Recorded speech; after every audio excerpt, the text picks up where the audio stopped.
Yeah, don't think about it. It's past my bedtime. You make this choice. And then immediately smash cuts into Downey getting the shit beat out of him on the lawn out front. Which is awesome because it sets up. You can totally tell that he has like a moral compass. Yeah. You know, or he's definitely big on treating women right, which is referenced later on in the movie. Yes. And that's as good as the stuff was at the beginning. This is almost the scene where I was totally in on it because he had the whole tough guy. You know, I'm a thief from New York. I'm gonna beat you up, and then it smash cuts into him getting the shit beat out of him.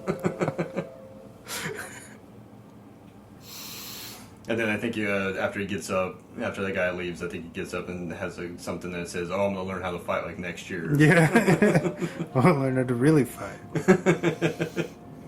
So Perry helps him. I believe there's another good line there where he asks about Gay Perry. He says, "Oh, you're Gay Perry." So are you really gay?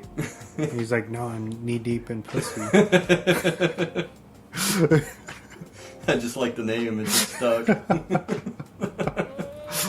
Oh man, the way that he delivers that line is Kilmer's line reading is hilarious. Because Kilmer like Downey's got the higher energy, but Kilmer's always got like the real deadpan like comeback for him, and he does it the entire movie.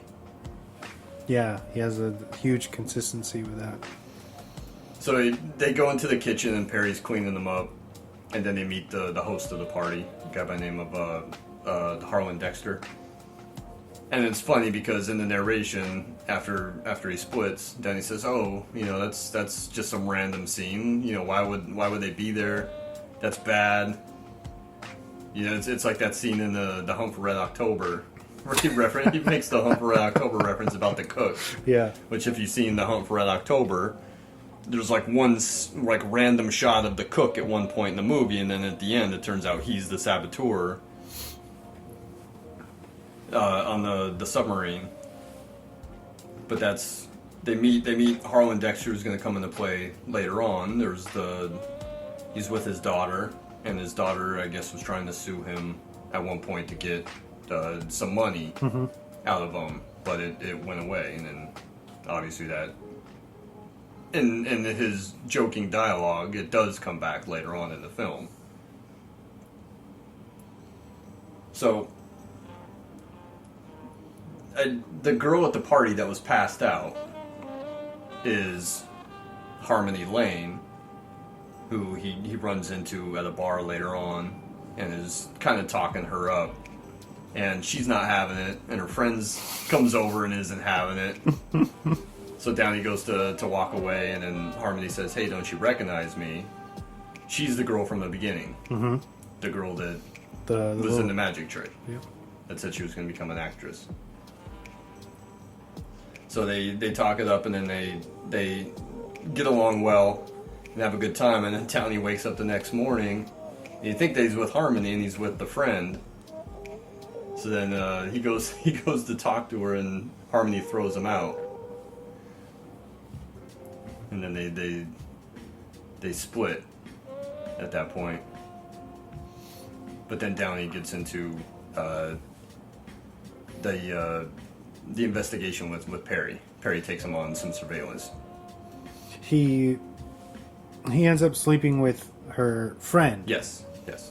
And then he comes over and he realizes that he got too drunk and he doesn't remember anything that happened, but he tries to apologize and still hit on Harmony. And she's like, "Are you fucking kidding me?"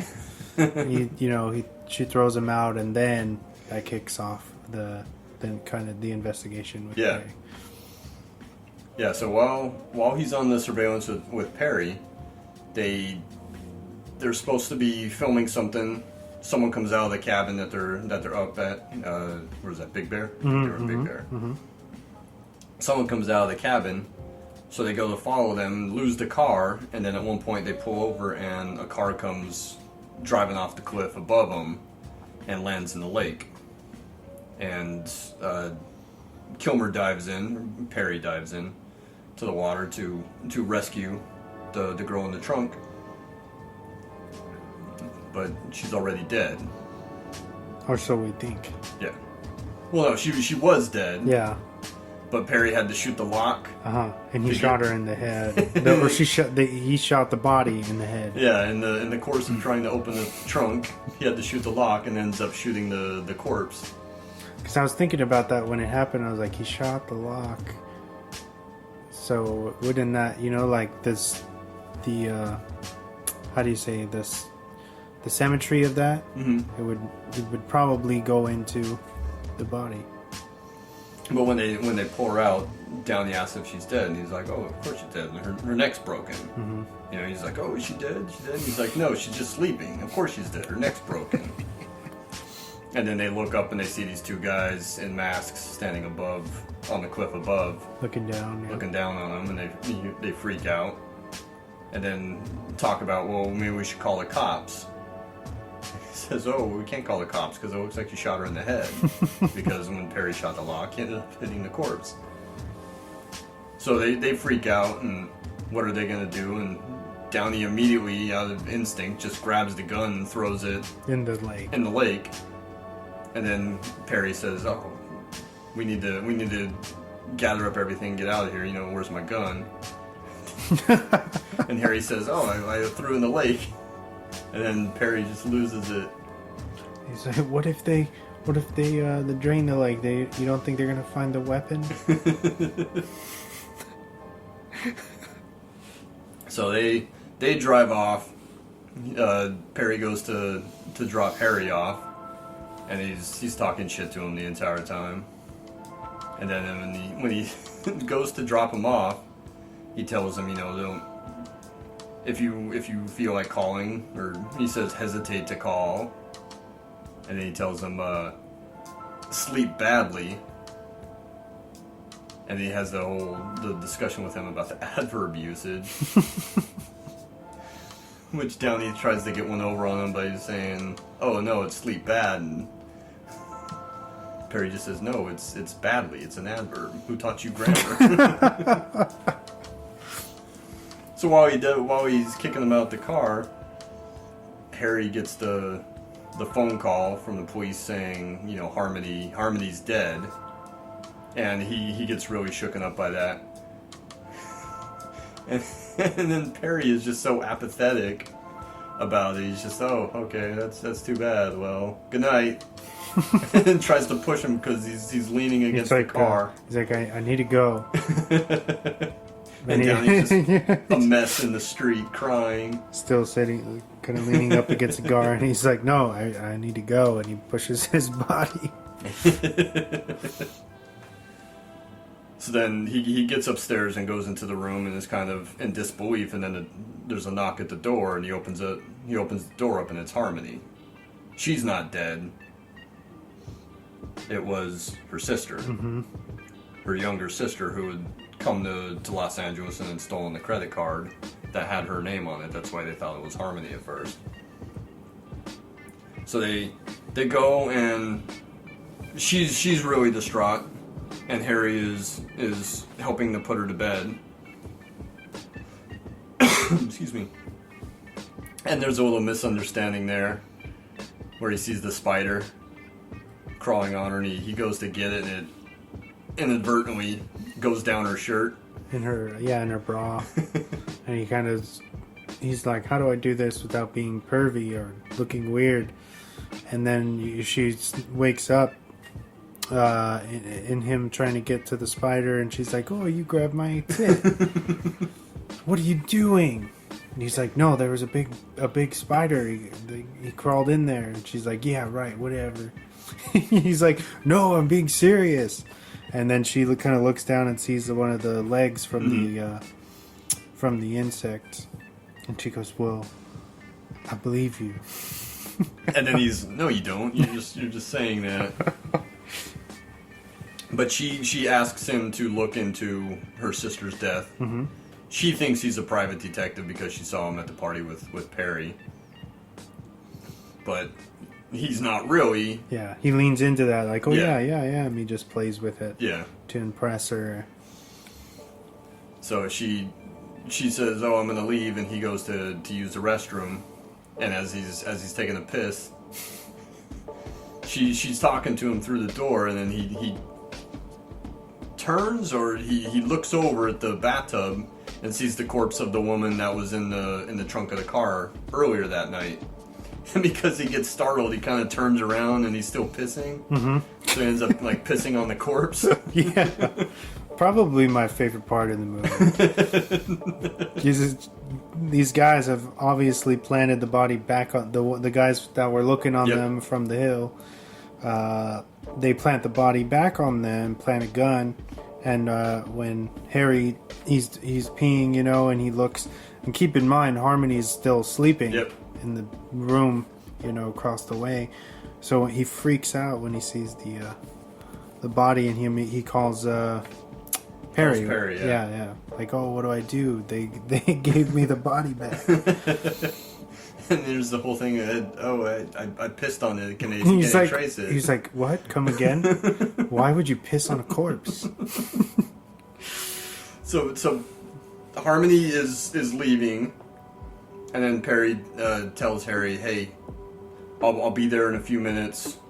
Look for the gun, because they most definitely planted a gun somewhere in the room because they're trying to frame you."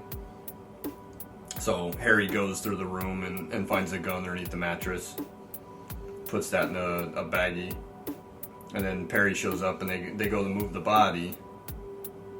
And into another really funny scene where they're on the fire escape. And they try to dump it into the dumpster down below. Yeah, and they push the body off, and you just see this. Oh, so brutal! The head just smacks the. It hits the rim of the dumpster and then it falls into the street. Oh. So they come down. They go to move the body because they're going to put it in the trunk of their car, and then the cops come through. So really quick, Perry grabs Harry and says, "Oh, kiss me." That way the cops don't suspect anything, and they just think it's two guys making out on the street. Excuse me. And then Harmony comes back around and sees that, and she's just like, "Do you want to tell me why the police are looking for you, and why you're making out with this guy over here?" Yeah. Because she was in the lobby when the cops came into the hotel, headed up to that room, and she misdirects them enough that allow Harry and Perry to... yeah, she gives them the wrong room. Yeah. Because they're like, oh, we need to go up to like 816 or 714, and she says, no, it's 514, I was just up there. So there's enough of that misdirect that they get a chance to sneak out the back with the body. So they have the body, and then they end up dumping it on the street so that someone will find it, and then they take off. And it turns out that the body was the daughter of Harlan Dexter. So they dump the body on the street, and then find out that it's Harlan Dexter's daughter. That Harmony's credit card was used to hire Perry, even though it was technically Jenna, her sister, that had hired him. And then Perry, eventually tells Harmony that Harry's not a real private detective. He's just, a guy trying to be an actor. So then Harmony gets really upset with him. And there's a meeting up on the roof where Perry tells Harry that, hey, this is who the corpse was. You should get out of here, because these guys know who you are. They saw you at the party. That's how they recognized you. They saw you at the lake again. They're trying to frame you up for the murder. You should leave. And there's kind of a funny thing where Perry says, "Oh, hey, sorry I did this to you," or "Sorry I lied to you. You can hit me if you want." I wouldn't blame you if you take a swing and As soon as that sentence leaves his lips, he gets slugged. Harry punches him. and his Harry's glasses fly off, and he kind of grabs Harry's arm and twists him up. Yeah.